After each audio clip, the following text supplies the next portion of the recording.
Trading at Schwab is now powered by Ameritrade, giving you even more specialized support than ever before. Like access to the trade desk, our team of passionate traders ready to tackle anything from the most complex trading questions to a simple strategy gut check. Need assistance? No problem. Get 24/7 professional answers and live help, and access support by phone, email, and in-platform chat. That's how Schwab is here for you, to help you trade brilliantly. Learn more at schwab.com/trading. At Arizona State University, we've made online education better, smarter, and more personalized, so you can go further in your aspiring field. I decided to pursue medicine once I realized that ASU did have the online program for biological sciences. You're still required to learn the same curriculum. You're still being tested on the same content that anyone would be tested on in person. The comprehensiveness of the program prepared me so well for medical school. Explore over 350 plus programs at asuonline.asu.edu.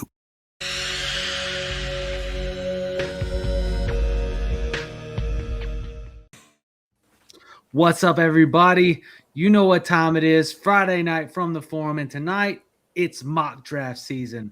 We got your standard redraft league: 1 quarterback, 2 running backs, 2 wide receivers, a tight end, and 2 flex, kicker and defense. We're running wild. I got a crew in the house. Hope you're ready. Let's get to drafting.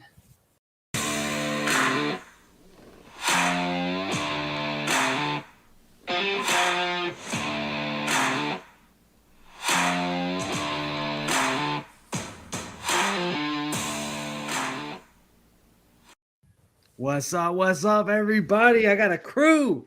Got my guy Brian, my guy Dan, and then Hype, the one and only Greg in the house. How's it going, fellas? Good, man. How are you? Man, ready to draft. As you guys know, it is mock draft season. I know you've been in it. I've already done a few drafts, but my home league, the one that happens every year, that's been going on for like 15 years. That draft's coming up mid-August, and everybody's already talking smack. Everybody's already like pumped and ready to go. I'm hosting this year, so they've already told me that I need to make spaces for like air mattresses and for people to pass out in random places. So we're looking at a good time. But as you guys know, that's kind of the deal, right? Like, we started playing fantasy with our friends, and it all started with like the standard league: 1 quarterback, 2 running backs, 2 wide receivers, a tight end, 2 flex, and then a kicker and a defense. Despite, I know, Brian, you've been an advocate for getting rid of the kicker and the defense, but this is the way we all started. What's your thoughts, man? It's just not happening. I've been trying for my home league every single year since essentially the inception of the league. It's just not going to happen. My wife's in that league. I've got several friends that they think that they have such an X factor when they get to put in a kicker and a defense every week. I swear they do more research on kickers than they actually do for other positions. So it's here to stay. I'm just embracing it at this point. Hey, man, I don't know about you, but I've had kickers win me some. I'm not saying it hasn't happened to me, but when it happens against me, I'm tore up. I'm not happy at all. Oh, that's funny. We got some people in the chat. Chris, how's everyone tonight? Doing good. Chris, thanks for tuning in. Jacob, nothing better than your home league. Man, ain't that the truth? Ain't nothing better than the home league. Mad Scientist. Fun fact of the evening: if you miss vodka and weed, you forget how much you hate Patrick Mahomes. Just kidding, he still sucks. Got a little hate in there, a little bit of passive aggressiveness towards old Patrick Mahomes. Ghostmaker, what's up, fellas? Southern Dad, kickers are awesome. We do have a shirt in our shop. That's fsan.shop. That says kickers are fantasy players too. And Brian, they are, okay? They are. Nothing like seeing people stress over a kicker to stream. All right, so you guys know tonight we're digging into a mock draft. I'm going to go ahead and pull up the board. We've got a slew of actual people in this draft. These are actually analysts from different channels. We've got RotoWire. We've got football guys. We've got, just tons of people that have different YouTube shows, content, the Fantasy Football Show, and of course, FF Advice Network in the chat. The Fantasy Advantage Hype, that's your channel. Just a ton of people represented in this draft. And we wanted to make sure it's that way so that you could see how draft picks may actually fall. You hate watching mocks with the drafts that just like where they're just auto drafting. So these are real people actually in the draft.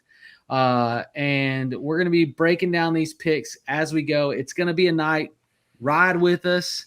You're going to get some goodness. You're going to get some gems, especially as we get late into the draft and the waters start to get murky. I know you felt it. Like it feels like round maybe 9 to 13, it really starts to get murky. Maybe that's a little bit later in a 10-man, but yeah, we're gonna have a good one. So Dan, when you enter into your draft season in this standard format, what's like your normal go-to strategy, especially picking from the middle of the draft? Well, the reason I love the middle of the draft is because I want to pick from value. That's it. Because right now, what you have here with 2 wide receivers, 2 running backs, 2 flexes, it means there's not any one extra value at any one position, right? Like when you play in a lot of these industry leagues, a lot of it's 3 receivers. Receivers are going to fly off the board. If you're still playing in Grandpop, Joe Schmo league from the 80s, you may have 4 running backs. I don't know. But all I'm saying is that it doesn't actually lean towards one position or another. You can kind of just pick from value and see how the draft falls to you. So that's what I really love to do. That's why I pick in the middle. Plus, I'm not really that enthralled with like the top 4 picks this year. I don't think there's a big tier gap necessarily from the top guys to the guys in the middle. So I kind of like being there for the value this season. You got some people. There's value at wide receiver. You got Monty ready to draft boys.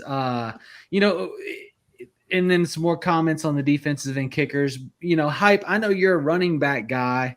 You're sitting there at the 3rd overall pick.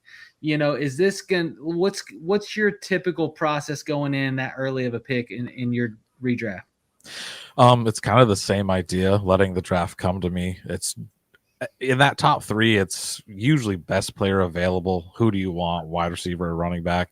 9 times out of 10, lately, I've been going back to running back. I've been the last, 2-3 years, I've done like wide receiver heavy, but running backs seem to be making a comeback. And I think it's hard for me to pass up on any of the top 3 options there. We got Jacob there saying, what spot or area is best this year? Early, mid, or late? Snake draft, of course. Brian, what's your thoughts? Where do you want to be at?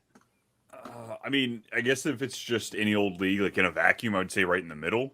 Like kind of Dan was saying, you have probably the best opportunity to take value that's coming to you. But when I'm in my home league, my league mates know it. I like being on the turn. I like being able to take whatever value's there and then reach for the guy that I want, because most likely it's not going to fall the way I want it to, just because like you can mock draft all day long. I have never seen a mock draft that I've done that's come out close to what my actual league, like my home league draft, turns into. So yeah, give me the end. Let me go ahead and pick my own chaos, so I don't have to sit there and tilt every, right there from that 4, 5, 6 or wherever you might be.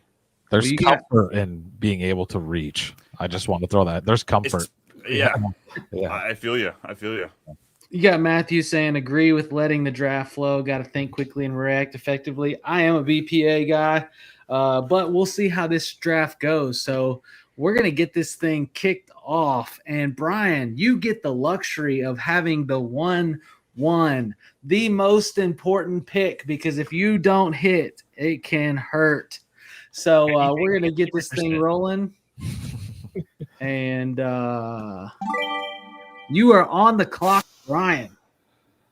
Well, as the NFL draft goes, I'm going to take my full clock allotment time here. Maybe somebody wants to throw a trade my way. No, I'm just going to go grab it here. Yeah, give me the running back here early. It's 10-man league. I want to grab that position early, especially if I'm treating this like a home league. So I'm going to take a running back early. Give me Bijan to start off this draft. All right, Jamar Chase goes. So Bijan Robinson goes first. Jamar Chase goes second. And Hype, you are on the clock. I think that's a given. Those are typically 1, 2. Yeah. Who's 3? This is what I was saying. It's kind of a toss up here. Honestly, it's hard to not take Jefferson. I get it, but with the hamstring and feeling like running backs are the way to go, I'm just gonna take. I'm gonna go Jahmyr Gibbs. Ooh, Jahmyr Gibbs at the 1-3, and Coach Chase G is on the clock. So Gibbs, why do you like him in a shared backfield over somebody like, let's say, Saquon? Um, Gibbs just has so much versatility. Saquon has barely anything in the passing game, at least what was shown last year. It's not a part of the plan for the Eagles offense, and Gibbs does both things amazing. And even though he shared with Montgomery, he still looks like the RB2 in PPR. Yeah, there's just you're locking and loading with Gibbs every week. You have nothing to worry about with him. Well, there you go. Saquon goes at the 1.4 right after Gibbs, right after Hype takes his guy. Dan on the clock, and you take Ashton Genty. Really? Look at this running back run that's happening Is that early. the fan bias right there, Dan? No Tell us CMC why. for me? Well, first of all, if you're taking CMC in the first round, you're a gambler on a whole other level than I am. Okay. Like, I love that he's looking explosive. I love that he's looking healthy. I hope it's for my team, but I'm not taking him unless it's the second round pick, for me personally. Ashton Genty's walking into a situation where Chip Kelly, you can trust him to do one thing and one thing only, and that's feature the running back. I don't know what he's going to do with the passing game. I don't even Brock Bowers gives me a little, I don't know, because Chip Kelly's system is all within 5 yards, but he's going to get the ball to the running back. Ashton Genty, people got swept away in the idea of like what he was as a runner in Boise State his last season. But look 2 years ago when he was lights out as a receiver. They are going to get him involved. He is going to have the opportunity to be this year's Saquon Barkley in the sense of total opportunities. Okay. Like he's not going to have that offensive line. He's not going to have the same offense, right? But total opportunities, he's going to be a dog. You got Raheem Mostert behind you. Like all ships are up. This offense is flowing through Ashton Genty, and he's a rookie. He's a young running back. I'm not as concerned about him getting injured like I am about Saquon coming off of 400 touches or CMC with the Achilles issue.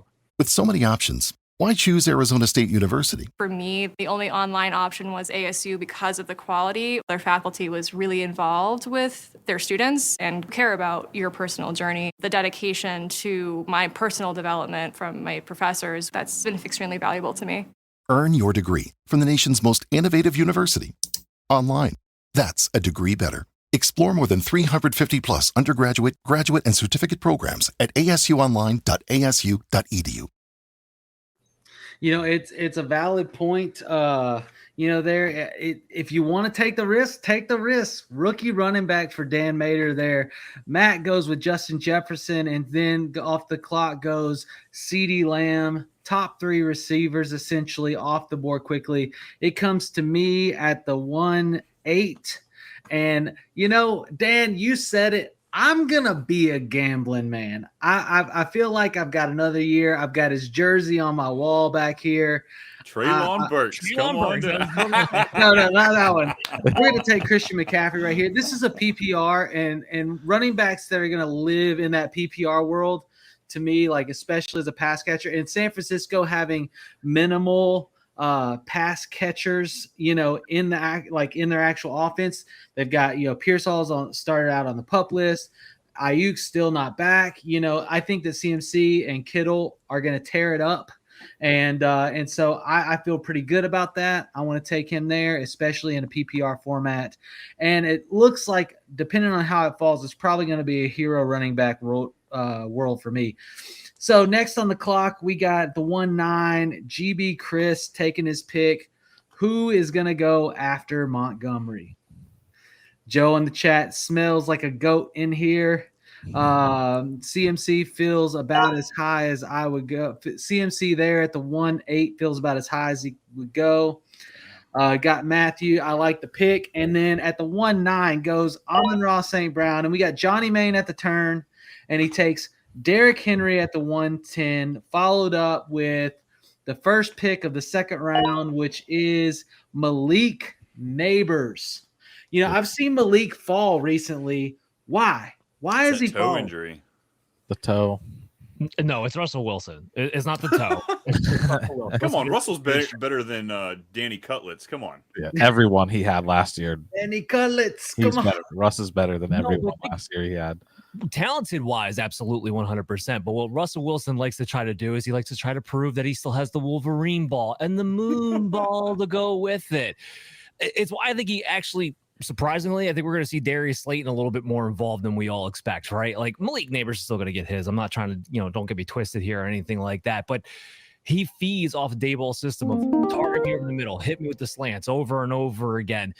Russell Wilson's going to want to throw to the outside. And if they have any chance of winning games, and I'm not saying they do, Wilson can't throw the ball 40 times. They have to find ways to keep him around that 28 to 30 mark.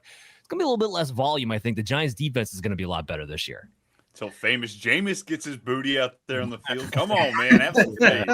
Throw it down the field like you just don't care. Yeah, no fear. So we got Malik Neighbors 2-1. Josh Jacobs goes at the 2-2. Got a couple people in the chat. Henry at 10 is bold. Amon Ra at the 1-9 is a mistake. Look, share your feelings. Ask the questions. Call me crazy, but keep sleeping on Jacobs.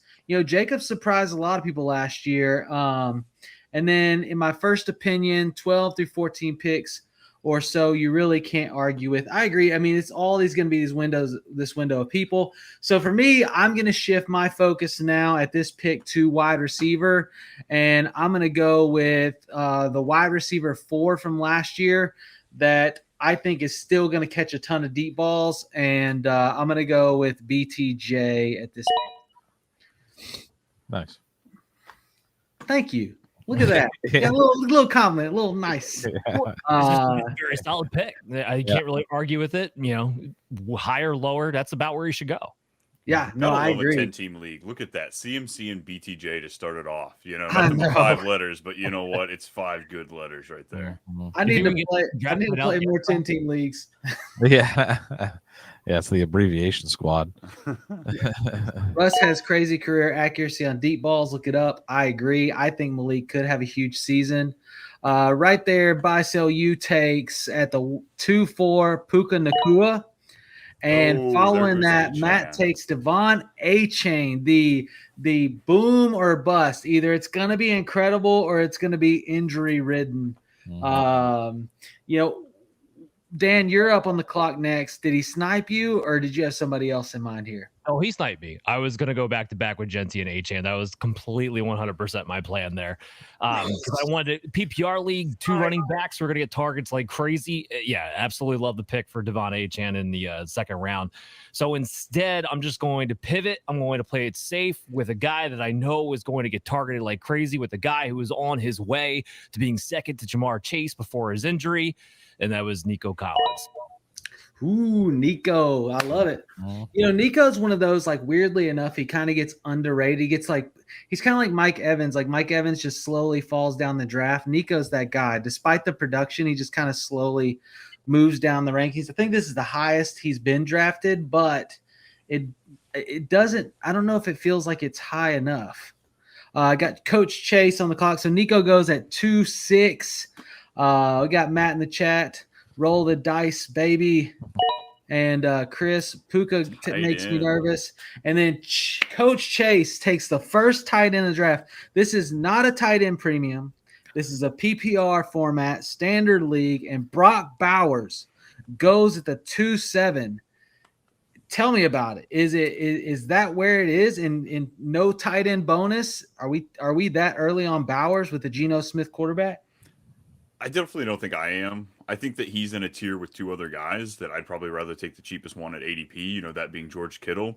I get the position scarcity in a 10-man league, getting that edge at tight end, but we are working with the double flex here that adds just a little bit more to the possession of having a running back and a wide receiver. So me personally, if I don't get Kittle here somewhere in like the 4th, 5th, probably closer to I guess 10-man league, so probably closer to 5-6. I'm probably punting the position just because I'd rather load up on some of these running backs.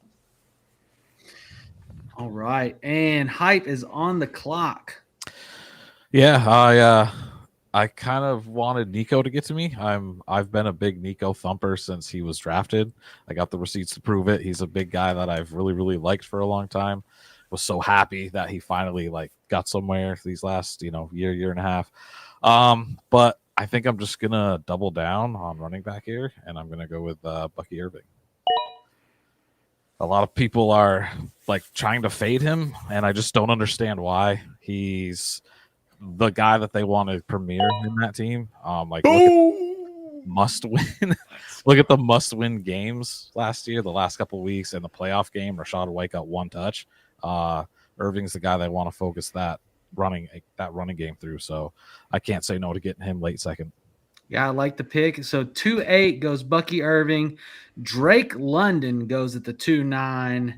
And Matt in the chat says, I'm a fader on Bucky Irving.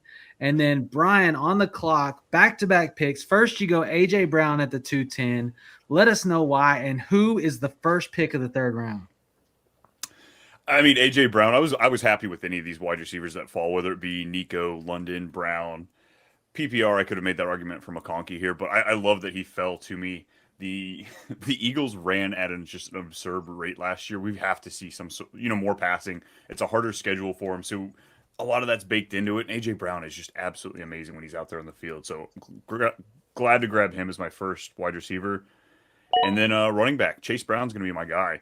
I have him over Bucky Irving. I have him over Josh Jacobs, and this being a PPR league, a horrible defense. I know they got Shamar Stewart finally signed today, but I think he should just absolutely feast in the passing game. All right, so Chase Brown goes to the 3-1. Matt saying in the chat, I love Chase Brown this year. He's got a lot of possibility there. Jonathan Taylor goes at the 3-2, and Hype, you're back on the clock. Third pick of the third round. Got two running backs on your roster already. Where do you go here? Well, I would like to do receiver, but there's not a lot of guys that I like right here. So something that I don't normally do as often, that I'm going to just do it, I'm going to pull the trigger on, is going tight end. I'm going to grab Trey McBride here. I thought you were going to give up your pick. I was like, that would be a good call there, buddy. Come on. No, I'm not usually an early tight end guy, but it's hard to resist getting Trey, especially when he just seems like the best value at that pick right there. I don't love any of the receivers. I'm not huge on McConkey this year. No hate on his talent. Just the way that the offense is built, I don't love it. I think his cost is just a little too much this year. So Trey McBride at the 3-3, second tight end off the board. And Coach Chase G is on the clock at the 3-4, and he takes Tyreek Hill, who I have seen fall down into the 5th and 6th rounds in these drafts. Dan, you're up next. So kind of tell us, are you in on Tyreek? Like, can you think he can have a comeback year this year? And then let us know who you're picking here at the 3-5. Are the Dolphins in on Tyreek? Did you guys see the Tua conversation there where he's pretty much just like, yo, this dude needs to earn back the trust of the team, and almost blatantly like that? I don't know. It's hard for me to believe that a wrist injury makes you not be able to run, and that's kind of what we saw with Tyreek Hill last season. The good news is Jonnu Smith's out of there, right? So it goes back to target funnel to the wide receivers. I'm willing to take Tyreek Hill in the 4th round. I don't think I'm willing to take him in the 3rd round just because you're betting on a guy who might be at that age cliff. Now, as far as I go here, I'm kind of with you guys where I'm in the in-between tier here, where I think the best values in the 3rd round are still the running back and wide receiver positions, but I don't think there's much separation between like a Ladd McConkey, a Garrett Wilson. I'm looking at a Kyron Williams. I'm and I want to say my next pick, so I'm hoping he falls me in the 4th round. But no, come on, help the folks out, Dan. There's sharks in this one, Dan. I don't know if it's going to happen. We'll see.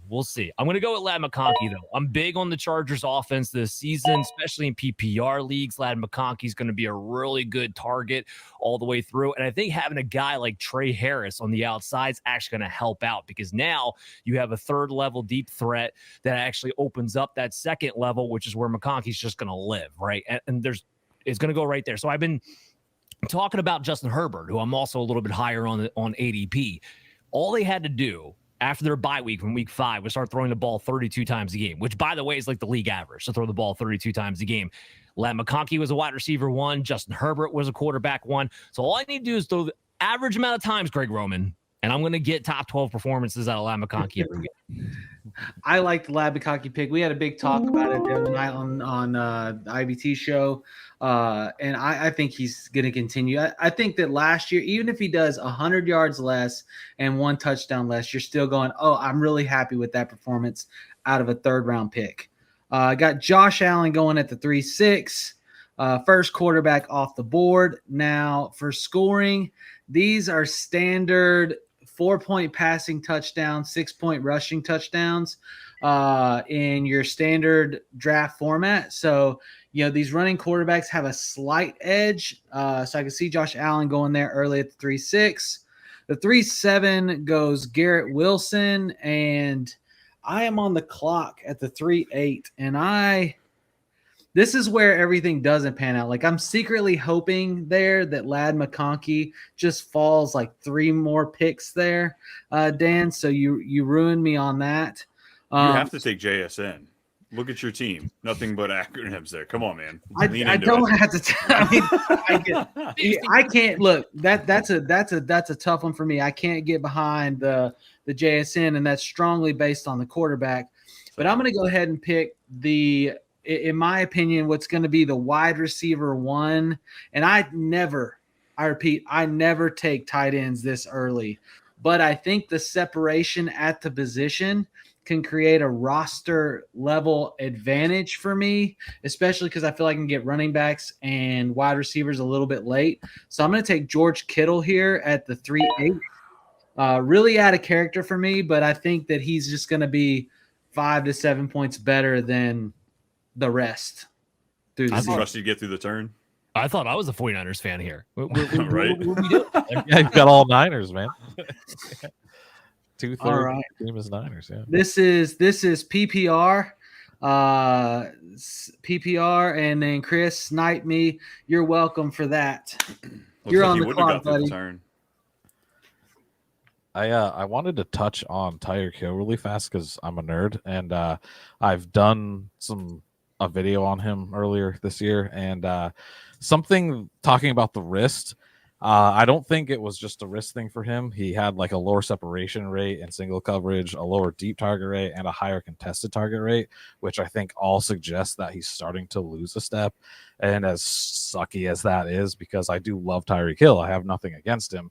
I think like he's starting to get to that time in his career where the age is catching up and the speed starting to drop. And his career is based on his speed, and he's losing that, and it's not a good look. Ooh, Well, double I'll add this to this real quick. Dolphins have talked about they want to get the ball out of Tua's hands faster, which blew my mind because he was already by far the lowest time to release quarterback in the NFL last. So if it gets any faster, what's he doing? Jet passes? Like, I don't. It doesn't make any sense to me. So that doesn't bode well for Tyreek Hill either, because if that's going to be the case, now you're asking for a lot of screens, a lot of yards after catch, which doesn't bode well for receivers who are aging. Yeah, I agree. I mean, how much faster can he get too? He's just going to swat the ball like as soon as it gets in his hand. I don't know how much faster you can go. So you got Jackson Smith and Jigba goes at the 3-9, Breece Hall at the 3-10. Going into the 4th round, we got Amari and Hampton going at the 4-1, and he continues to climb. The Najee news obviously is helping that grow. And we got Chris back up at the 4-2. Who's it going to be, Chris? Let's see. Guys in chat, Matt, I love the Kittle pick. I was hoping he would fall. Keep dreaming, brother. Yeah, Kittle was a good pick. He's going to be insane this year. BHS Cardinal loving the analysis on the show. It is fun that these players are getting broken down, and I think it's going to be even more interesting as we continue to get deeper, into this draft.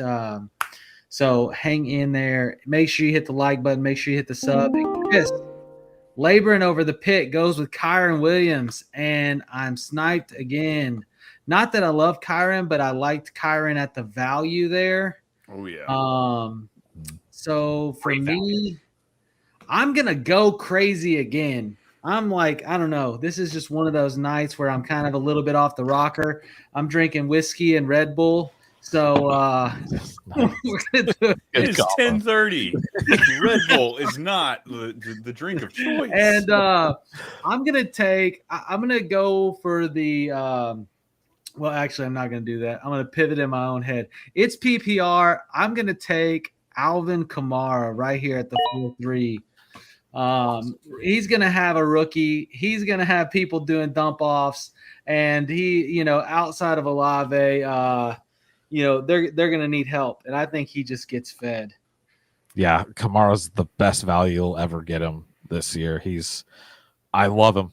I'm not trying to say too much. I love Kamara. His value's insane. I do want to make like a little joke because Tyler's taking like everybody who's like borderline age clips except for PTR there. Right. But at the same time, like I love the value for Alvin Kamara. Like I had a video already on like why is Kamara going at the running back 18 when his lowest year ever was the running back 16? And I don't care if it's Shuck, I don't care if it's Rattler. God help me if it's Jake Hayner, but either way, when you break it down, it's check down. It's check down all day. PPR, check down. Targets are going to be there for Kamara. Yeah. Hayner got first team reps today just to throw that chaos out there. I know, which is why I brought it up. Gross. My mind. Gross. That's disgusting. Oh, the guy wanted fell. Oh, thank you. Oh, Kenneth Walker. So let me go through this real quick. So at the Kamara goes 4-3, Marvin Harrison Jr. goes 4-4, and buy and sell you is setting it up, going 0 RBs, got 4 receivers right off top. Lamb, Nakua, Garrett Wilson, Marvin Harrison. Great roster build so far. T. Higgins goes the 4-5 to Matt from Football Guys. And then Dan, your guy fell, Kenneth Walker. Tell me why you're about it, especially when I've already seen a few little things here and there about banged up and not banged up and, the typical Kenneth Walker narrative. Look, maybe he misses 3 games. I don't really care. So Kenneth Walker in bad offensive systems, not conducive for running games under Ryan Grubb. And we all know Shane Waldron's a moron based on what we got to see on the inside of Chicago. Still had explosive games that would literally win you weeks. He's great at one cut north-south zone running, which is exactly what Kubiak's going to be bringing to the table. It's Shanahan's running scheme for Kenneth Walker with his kind of explosiveness, with a better offensive line after they invested it in the draft in the offseason this past year. And it's Sam Darnold. They didn't bring Sam Darnold in to throw the ball 35, 40 times. They brought him in hoping we can keep it 28 maybe. Well, focus on the running game, focus on play action. There's a reason, as much as I like Zach Charbonnet, there's a reason why he's never been able to overtake Kenneth Walker. He doesn't have the special factor that Walker has. This system is set up beautifully for this guy. And like I said, Kubiak, I'm just a huge fan of. The system fits. Kenneth Walker is going to rake the coals. And if he's healthy for, let's say, 14 of 17 games, he's crushing the value there in the 4th round. Yeah, Binking said if Walker can stay healthy, he's a steal. Mhm. Matt said I can't buy Walker. Darnold, the Darnold point though, I hadn't thought of it.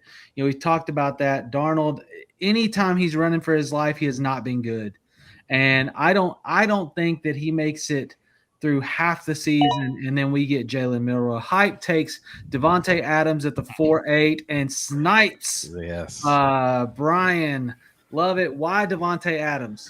This is my guy, man. Devontae Adams he's gonna surprise so many people this year. I know everyone loves the Puka Nakua train. It's fine. I'm cool with that. But Devontae Adams is going to feast. Stafford loves his style of play. Like he's gonna feed the hell out of Adams, man. I have no issue walking out of a draft with him as my wide receiver 1. All right, then Rashee Rice goes at 4.9, and Brian, you're up at the turn, 4.10 in the 5-1. Tell us about it. No, I'm taking my ball and I'm going home. Like, really? Sorry. Like, look, we've had one quarterback. We're going to go into round 5 with just one quarterback taken at this point. I'm about to take James Conner just because the running back value is just falling off a cliff. So I'm going to go ahead and grab this. I should be taking a quarterback here. I'd love to take Hurts to tie him with A.J. Brown, but you still have Lamar on the board. Jaden Daniels I've got him at 4 behind those Hurts and Jackson, but goodness, I don't know if I want to take a quarterback. Y'all aren't going to clear them all off, so I'm just going to wait one more round. We're going to hold off, and fingers crossed, right? I saw all he's doing right now in training camp is checking it down, but DK Metcalf is making way too much money not to see some targets, so let's go for my wide receiver 2, DK Metcalf. What happens with Mason Rudolph in week 2? Hey, that's all right. He made Calvin Ridley viable last year, so I'll take it. When there's only one target out there, it's not terrible. It's not terrible. So DK goes at the 5-1. Chuba Hubbard goes at the 5-2. And Hype, you're back on the clock at the 5-3. Yeah.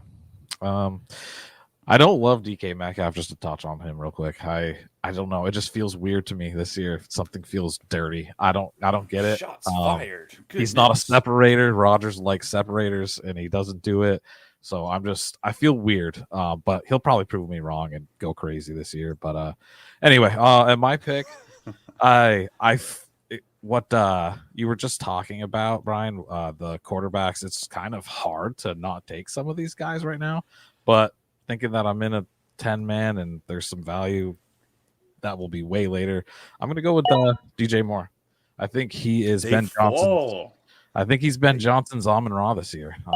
He's going to do a lot, and I think he's gonna beat the hell out of his ADP. Oh, wow. Okay, so DJ Moore at the 5'3". I think that's some of the earliest I've seen him go. So way to go up and get your guy hype. He probably doesn't make it back to you. We got at the 5'4", Lamar, the second quarterback goes off the board. Lamar Jackson at the 5'4", and Dan's on the clock at the 5'5". What's it going to be? There's a lot of different directions I can go here. So the 5th round's really interesting from this position because how I go here will literally dictate the rest of my draft in this scenario. And this is where we're trying to figure out, all right, what's the value going to be for the rest of this draft? And, just ADP wise, from what I have seen, I like more of the deep dart wide receivers later on than I do the running backs. And I think there's a lot of quarterbacks later this year that can be valued. However, Goodness. I can't pass on Jalen Hurts after, they got away with it, guys, again. I don't know how they keep letting the rule not get changed, but guess what? Tush Push is here to stay. Give me 10 touchdowns rushing. Let's go. All right. I mean, you can't – I don't disagree. He fell to me in the Scott Fish Bowl in the second round, and I had to take him. Especially with the bonus on the per rush, the bonus on the touchdown, like the bonus on the first down. Like I'm all in. James Cook goes the 5'6", and buy sell use on the clock at the 5'7". All wide receivers taken so far. Let's see if he shifts it a little bit. And see, Matt said he took the Josh Allen Cook stack in Buffalo. I mean, somebody's going to rush it for a touchdown. Right. Matthias, and I don't like all 10 teams. Come on, people. Hey, bring on the hate, baby. This is how it rolls. If you don't like all 10 teams, then that means everybody's doing pretty good because they're messing everybody else up. This is a live draft, real people. This is a simulation of how it actually happens, not how the system auto drafts against ADP. Matt said haters. Yeah, my last 3 picks I had queued up was Kamara, Walker, and Adams. So, getting to my last completely threw me off there. Thanks, fellas. Hey, get at it. All right. Take some quarterbacks. Come on. Yeah, Hurts was a great pick. I mean, thank you. I hate the Eagles, but I can't. Hurts will be a great. I would love to walk away with him. I thought I might get him next time, but nope, he's gone now. I was hoping. I was like, maybe there's a chance they keep falling all the way. Yeah. All right. Yeah, me too. This is an interesting ball. So Xavier Worthy goes at the 5'7". Buy sell you stacking up the wide receiver. So he's got his 2 starters, he's got his 2 flex, and now he's got a bench wide receiver. We'll see when he starts to address the other positions. Ooh, and here for me, I just don't know how I can not. I mean, I know that Terry McLaurin caught a lot of touchdowns last year, but he also didn't have much wide receiver help. So having somebody else there to take a little bit of coverage and Jaden in his second year, I don't know how the value, like Terry McLaurin in the 5th round, am I crazy or does it feel like robbery? No, that's robbery. He's really. I'm a little nervous the way that Washington's handling this. That's the only thing that's keeping me really tentative about him. But he's in my top 10. If he plays, he's in my top 10 this year for fantasy. So, I love Terry. I think it's the right value, Tyler. I think it's the right value for him given everything. Yeah. And look, as far as the extra wide receiver help, I don't know. There might be a linebacker who can cover Debo at this point. He's kind of fat and can't move, but it's Terry McLaurin. As long as they get him signed, and I would hope they get him signed with at least 2 weeks left in training camp, because I don't want him to walk in week 1 not having been in football shape either. Yeah. We kind of saw what happened with like Brandon Ayuk. What happens when you don't get that time in, and then it leads to lack of production. It leads to the potential of injury. And I'm not saying Terry McLaurin would burst his ACL if he didn't, but it does lead to those type of things. So this deal needs to get done within the next 2 weeks for me to feel good about it. Yeah, Jason from Footballers did a whole thing about how if you miss camp, like your PPG goes down like a pretty good amount. You tend to miss games. It actually really takes a big hit on your fantasy outcome. So let's see, Burrow or McLaurin needs a contract. He does, but I think it gets done. Getting Burrow there is a safe floor, but I definitely back up early. And then we got banking 5 wide receivers is crazy. Watch him take number 6 next. He might. At this So point, I want him to. Yeah.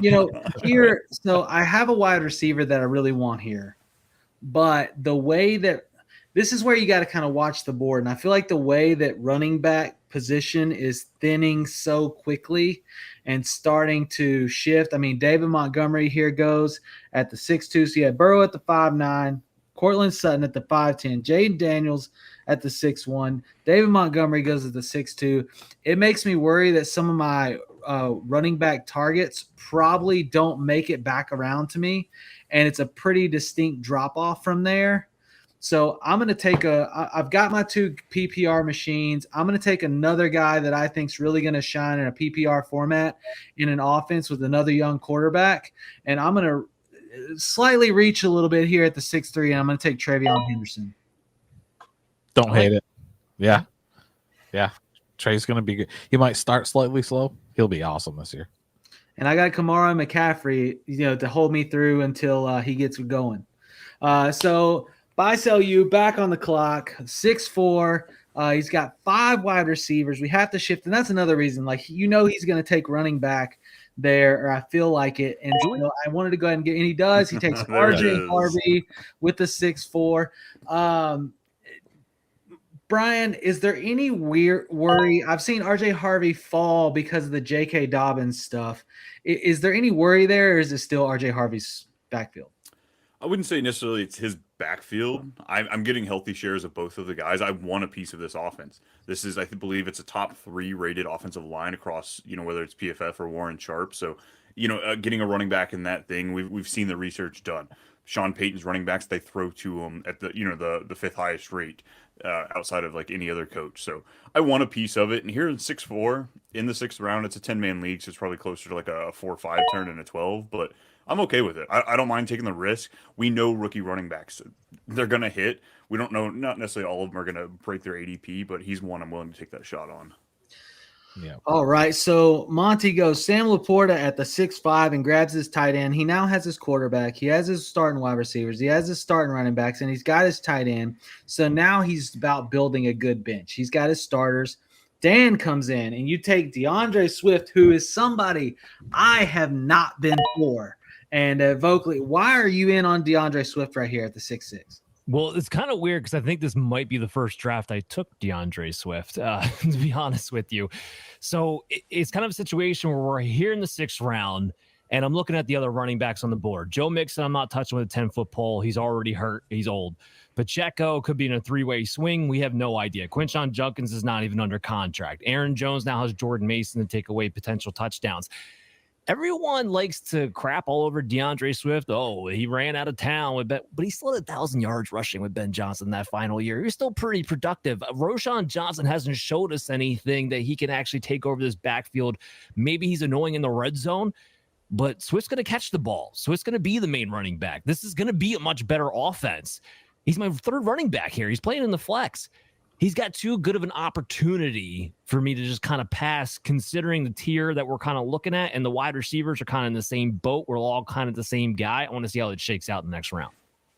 Yeah. Awesome. Sorry. Awesome. Go ahead, Brian. No, keep rolling. Tet McMillan there at the 6'7" rookie, and Hype, you're on the clock at the 6'8". Yeah. Swift he's great for your 3rd running back. I don't love him, but that's fine. Like, there's potential in that offense. Although Ben Johnson loves 2 running backs, so do not skip on my boy Rashawn. But George Pickens, I'm going with him here.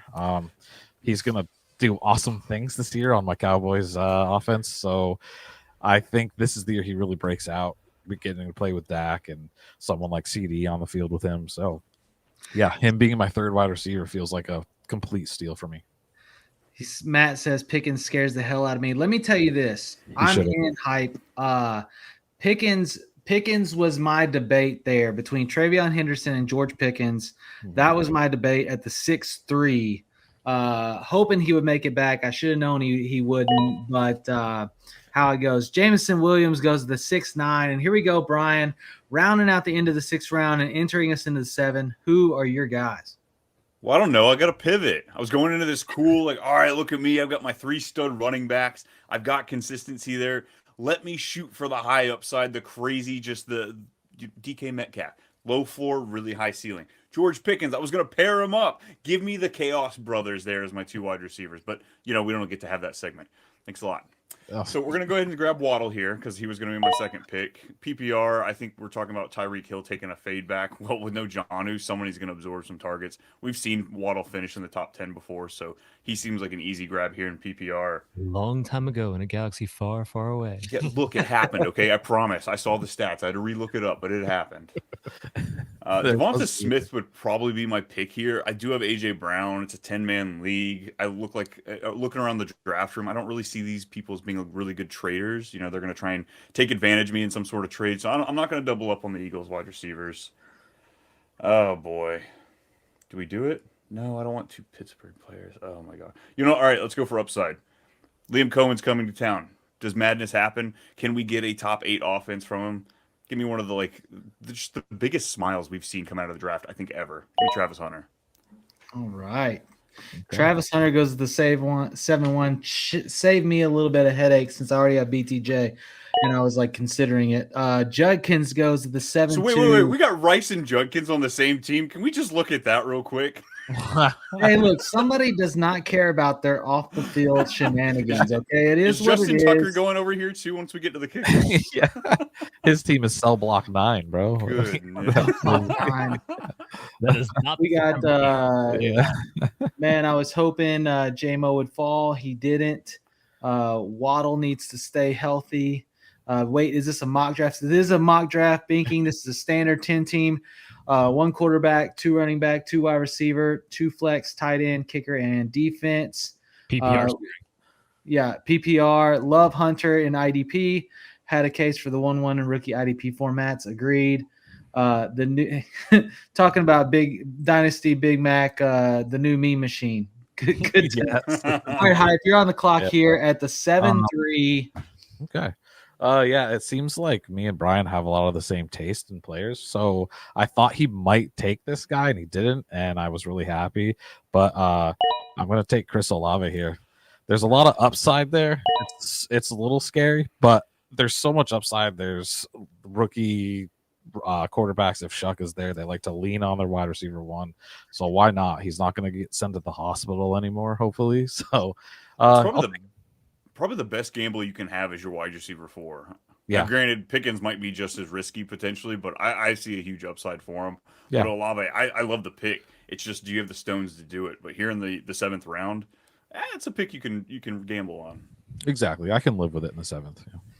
So we got Joe Mixon going at the 7-4, and Dan, you're up at the 7-5. Who is it?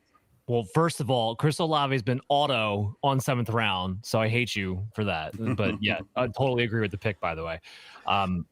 So basically, I was looking at two guys right here, and we're getting to the point where we're going to take the step from PPR viable, getting a lot of volume type of wide receivers to the guys who are going to be more big play oriented, maybe need to have a bust out unexpected season. So the last guy on my list who kind of falls into the category of, I know PPR wise, I'm getting 14 plus points out of you on most weeks, given how the offense is centered around you, That's Zay Flowers for me. So Mark Andrews is getting older here.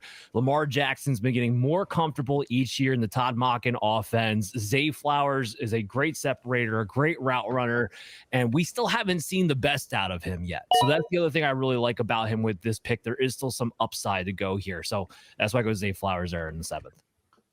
So Zay Flowers, the 7-5. Devonta Smith finally goes at the 7-6. Lining out Matt's wide receivers. And then Buy-Sell U is back on the clock at the 7-7. 5 wide receivers plus RJ Harvey. We'll see who is. And then he takes his tight end, TJ Hawkinson, off the board at the 7-7. And now it's me. And this is the arena of the draft that I hate. Like, most of my targets are before this arena and then after this arena. Like, I've got my deep grabs, I've got my early grabs, and like it's like this middle tier that's real fuzzy for me as far as players that I want. And so I'm just going to continue to dive into a position that typically you end up going through. I've got 2, as you said it, kind of older running backs that are going to get a lot of work. So maybe one gets banged up, maybe something happens. And I'm going to pair again with a rookie quarterback, and I'm going to take Memphis royalty right here and take Tony Pollard with a grimace. Ugh, I don't know if I like it. This late, why not? Yeah, He's fine this late. Yeah. So 7-8, Tony Pollard goes off the board. Chris on the clock at the 7-9 takes Jordan Addison. Now we're at the turn. Johnny Main with the 7-10 and the 8-1. Team 2 is going to be upset they missed out on Addison. To touch on the Zay Flowers pick, you mentioned, it's really funny you mentioned 14 points, because I actually this year I started something that I kind of came up with called the impact rating, which for like running backs and wide receivers, it's how many times they score at least 14 points a game. I kind of counted them as qualifying at like a 60% like played games rate, and Zay Flowers hit not that rate. He got like I think just under 50% or something like that. But I just thought it was funny you brought that number up for points. Well, and that's kind of the caveat of what you're looking for, right? Because if you have a baseline of 14 points a game, then you're sitting at least somewhere in that 24 to 27 range, typically speaking. So most of the times you're starting wide receiver. But again, with Zay Flowers, there's that potential of you just haven't seen it all come to fruition yet for him. And I think as Mark Andrews gets a little bit older, I think you're going to start to see more targets kind of get funneled his way. Yeah. I can agree that it's possible. Yeah, I just like the 14-point thing. That was funny. Yeah. So here, I don't always do this, but sometimes I'll take a little bit of a defensive route, and despite the hate for the player. And I think last year he played a lot fatter than he typically does. He played a lot heavier than he typically does. And I think this offseason he worked out more. Like, I think he saw it in the tape. He worked out harder. He looks thinner. And so I'm going to double up on tight end and take Travis Kelce. Okay. Hey, Andy Reid said he looks like he's in his 20s. So, yeah. It's because his haircut's out of the 90s. Look, at the end of the day, if Kittle gets banged up because he's the only receiver, like, you have Kelce there. So I've really solidified that position with 2 potential tops. I've already covered my whole starting roster and got into my flexes. There's tons of deep wide receivers that I love that I think could put up just as good value points. So I don't mind doing this right now because I don't want to go ahead and waste this pick on quarterback. Anyways. So Buy-Sell U takes Caleb Johnson at the 8-4, 8-5. Aaron Jones. Dan's on the clock with the 8-6. Well, now I'll finally take my 49er. Jeez Louise, Tyler was sniping from all freaking day.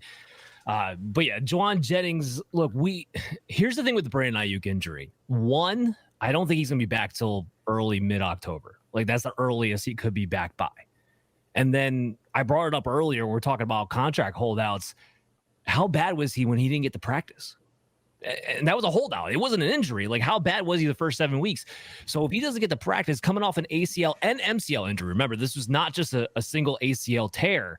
Juwan Jennings has been the bread and butter basket next to George Kittle as far as its clutch situation, its third downs. And then we saw him do something we maybe weren't sure he was capable of last season when he nearly got 1,000 yards. And it took a while for them to really sell behind the idea that he had to be their number one wide receiver. And he proved it. And then you combine the fact that, yes, it's springtime, but all reports have been Juwan Jennings head and shoulders, even when Pearsall was on the field, looks like the best wide receiver for the 49ers. They have the easiest schedule in the NFL. Points are going to be scored for this offense coming up this year. My wide receiver 4 right here is my second flex. Yeah, I'm all about it. I'm going to have a safe floor, I know, every single season, or every single week. Love it. We got Matthias in the chat said, how do y'all feel about Zay Flowers if he gets 2 touchdowns week 1, knowing he would only get 2 more touchdowns the rest of the year? More of a hate. Yeah, we'll see. Godwin goes at the 8-7 after Juwan Jennings, and at the 8-8, hype, you're on the clock. Hey, can we not take somebody I've got on my queue, please? I'll try my best here. Yeah, right. We'll see. I feel like now you're making me nervous. I feel like if I don't take this other guy, I might not get him. Take your quarterback and we're good. All right. Tyler, I just wanted to point out your team is either 30 or 22. You have 2 ages on your team. Let's go. That's great. Yeah. So you just made me nervous. I was going to go quarterback, and now I don't want you. You know what? I'm just going to go with it. This is my go. Baker Mayfield.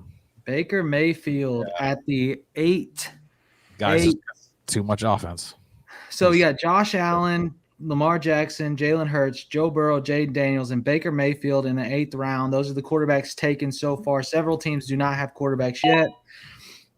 Dynasty Big Mac takes Rome Dunze at the 8-9, and Brian, you're on the clock at the turn. I'm nervous. No, I'm getting to the point where I got to start reaching a little bit more than I want to here in the draft. But this being a PPR league, I got to take this guy. He's coming off the injury, but all looks like he's ready for week 1. He had near a 24% target share last year, and that was behind Nico Collins. Now he's the number 1 for his team. So there's lots of hype behind Drake May. So let me get his boy, or what should be his boy, my first bench player, Stephon Diggs. I thought that was going to be Godwin. No. Godwin's already gone. Went at the 8-7. Oh, yeah, he is gone. I didn't even. Oh, yeah. Coach Chase got him. Wow. Okay. Now I'm going to grab a quarterback here. There is a mobile quarterback that's above the one as far as ADP goes, but I'm going to take somebody who has a little bit more experience, at least in the NFL. I think they're about the same age, but give me Kyler Murray here. I really like this offense bouncing back just a bit more than where they were. I agree with that. So Stephon Diggs at the 8-10. Kyler Murray starts at the 9th round as the 7th quarterback off the board, and Dynasty Big Macs on the clock at the 9-2. Takes Patrick Mahomes. 8 quarterbacks off the board. Do we get a quarterback run right here? Is this what happens? Well, Hype, I know you're not. You just took one, but tell us who you're taking at the 9-3. Something sneaky, actually, I didn't mention about Baker is he had 60 rushes for 378 yards and 3 touchdowns last year, so he has a really good floor. It's another reason that I took him. I just forgot to mention earlier. Anywho, you didn't take the player that I wanted, thank God. I was pretty worried that Brian was going to, but this might be my favorite pick of the entire fantasy redraft season. Jacoby Myers, man. He was in consideration. Yeah. I almost double tapped him and Stephon Diggs, funny enough. Yeah, that's why you had me scared. But I was like, I can't take a 6th wide receiver, can I? Come on. Yeah, right. It's yeah, I get that. Yeah. No, Jacoby's awesome. There's a lot of things that are going very well in his favor this year in the offseason. So Gino, like the most accurate passer the last couple of years. The offense as a whole getting better. They have a run game. It'll open things up in the field. There's some players, Besh and Thornton on the team that can take some of the eyes of the defense off of them. So, yeah, Jacoby's kind of a home run for me in the 9th round. Matthias, giving a little bit of love, says he likes the draft strategy of teams 1 and 2. Could have taken a quarterback a little later, though. It's a mock draft. I got to experiment a little bit. Yeah. But otherwise, I'm completely on that team. I'm with you there, Matthias. Coach Chase on the clock at the 9-4, and we'll see who he takes. and he takes Cooper Kupp at the 9-4 in a Seattle offense, which is less than to be desired. But Dan, I know you've aired out on that already. Who's it going to be at the 9-5 right here? Yeah, so I'm looking at this. There's two guys, and I feel gross about both of them. But with the opportunity they have, like after this pick, I'm probably going to be looking to go, with my dart throws, right? My upside guys. This is probably the last pick where I'm like, all right, I want one more bench guy who has opportunities headed his way that I know I can plug and play in a tight pinch in case somebody gets hurt. Feels gross. It does. But I'm going Javonte Williams. You can talk to me about Miles Sanders. Miles Sanders been cooked for 3 years. I don't know why people think Miles Sanders has something left to offer. He does not. And then they just aired out Jadon Blue for essentially being lazy. I mean, did you guys see that report of the coaching staff? It was like he's not even getting like reps with anything remotely close to the first team. And I look at Rico Dottle, who finished as the top 24 running back just based on volume. I don't think Rico Dottle's anything.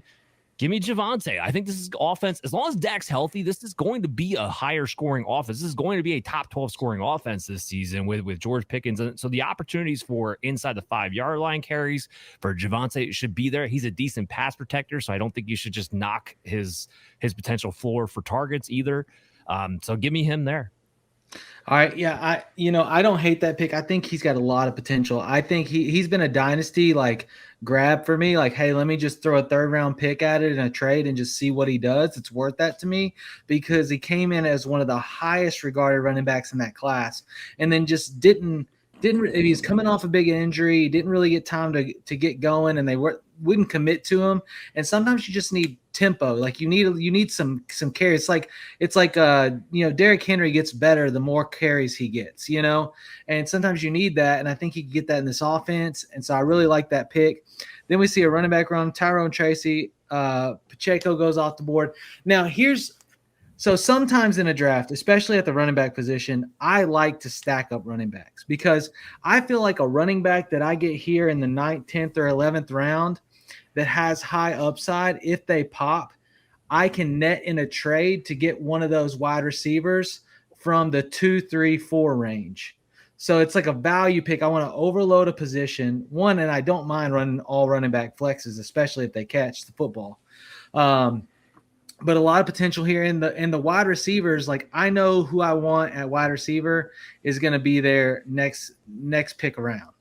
So I'm going to go here and I'm going to take Travis Etienne. Okay.